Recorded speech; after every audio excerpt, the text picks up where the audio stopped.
जय हिंद साथियों। मैं हरकेश बहादुर, ग्राम प्रहरी चौकीदार संघ, जिला महाराजगंज।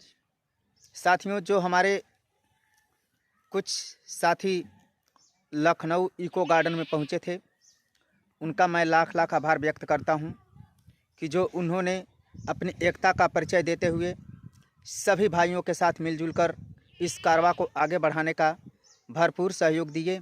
मैं उनका बार बार वंदन अभिनंदन करता हूं।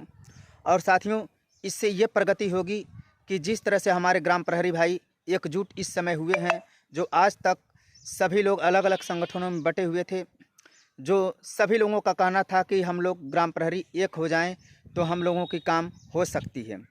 लेकिन साथियों, बहुत ही देरी के बाद हुआ। जो हमारे ग्राम प्रहरी इधर उधर भटक रहे थे और हमारे नेतागण अलग अलग संगठन बनाए हुए थे, जो सभी संगठन मिलजुल कर यह गठबंधन कर लिए हैं। तो मैं उनसे चाहूँगा कि यह गठबंधन हमेशा के लिए कायम रहे और आप लोग इसी तरह से एकता बनाए रखें।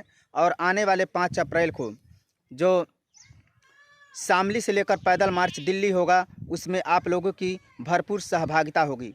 साथियों, मैं विनम्र निवेदन करूंगा उन साथियों से कि जो साथी हमारे वहां पर लखनऊ में नहीं पहुंच पाए थे, वो सभी लोग वीडियो के माध्यम से जानते हैं और बता दिया गया है, और व्हाट्सएप ग्रुप के माध्यम से भी उनको जानकारी है कि सभी संगठन एक हो चुके हैं।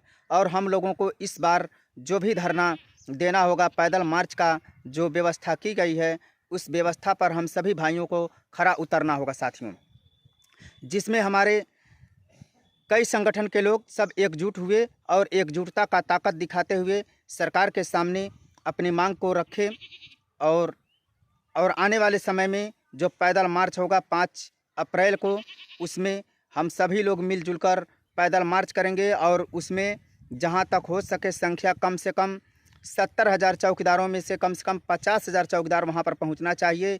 और जो बूढ़े बुजुर्ग हैं, जो अचलस्त हैं, चल नहीं पाते हैं, उनसे मैं गुजारिश करूंगा कि आप लोग अपने बेटे को, अपने नाती को जो उस लायक है, उनको वहां पर भेजने का भरपूर प्रयास करिएगा।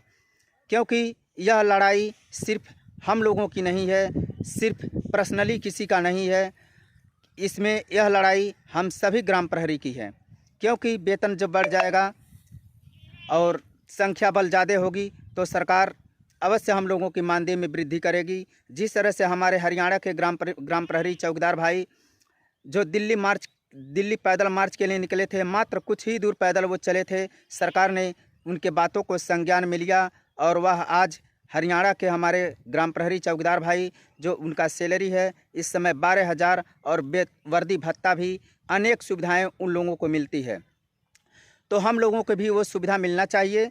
और इसके लिए मैं सरकार से बराबर गुजारिश करूंगा कि माननीय मुख्यमंत्री जी हम लोगों की बातों को संज्ञान में लें।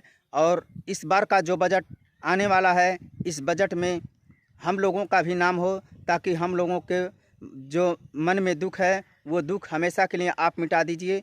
क्योंकि आप सरकार हैं और आपके सिवा इस गरीब असहाय चौकीदारों का और भला करने वाला कौन है। जब आप सरकार हैं तो ये सारी जिम्मेदारी आपकी ही होती है।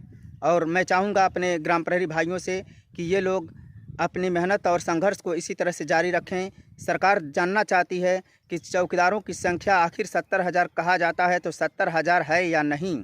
इसके लिए आप लोगों को शामली से पैदल मार्च जो होगा 5 अप्रैल को, इसमें आप लोग बढ़ चढ़कर हिस्सा लें, ताकि सरकार के लोग और मीडिया बंधु जो भी आएँ, उन लोगों को वीडियो के माध्यम से पता चल सके कि उत्तर प्रदेश में कितने चौकीदार हैं। और इसलिए आप लोगों को वहाँ पर आना अति आवश्यक है। जय हिंद, जय भारत, वंदे मातरम। चौकीदार एकता जिंदाबाद।